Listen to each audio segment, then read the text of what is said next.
আসসালামু আলাইকুম ওয়া রাহমাতুল্লাহি ওয়া বারাকাতুহু। আজকে আমরা আলোচনা করব স্বপ্নে মসজিদ বিধ্বস্ত হয়ে যেতে দেখলে কি হয়।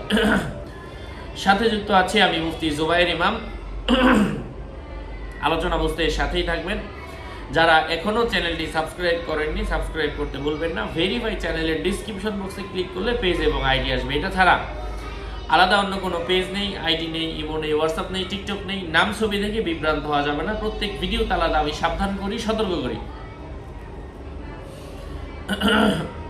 মসজিদ বিধ্বস্ত হয়ে যেতে দেখা সে ওই ব্যক্তির বিপরীত হবে যে মসজিদ নির্মাণ করেছে, অর্থাৎ সে নিজে ক্ষতিগ্রস্ত হবে। মসজিদ নির্মাণ করা যেমন ভালো, ঠিক অপরভাবে মসজিদ ভেঙে যেতে দেখা, বিধ্বস্ত হয়ে যেতে দেখা ক্ষতিগ্রস্ত হওয়ার আলামত। কখনো কখনো তার নিজ স্থানে নির্মিত বিল্ডিং এর মাধ্যমে তাকে অপমানিত করা হবে, অথবা মসজিদ ভাঙার পর নিজ স্থানে একটি নতুন মসজিদ নির্মাণ করার সম্ভাবনা রয়েছে। যদি মসজিদ না বানিয়ে দোকান বানায় তাহলে সেটা এই কথা বোঝাবে যে সে দুনিয়াকে আখিরাতের উপর প্রাধান্য দিল। যদি টয়লেট বানায় তাহলে এর ব্যাখ্যা হবে তার স্ত্রীর কারণে তার দিন বরবাদ হয়ে যাবে।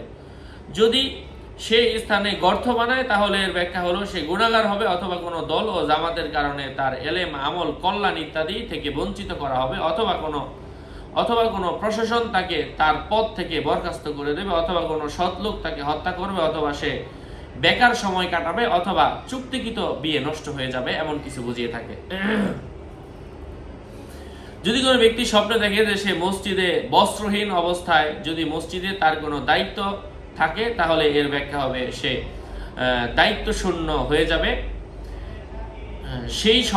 সেই স্বপ্নটা হজের সময় দেখলে ইনশাল্লাহ সে হজ করবে। বিশেষ করে যদি সে মসজিদে আজান দেয়।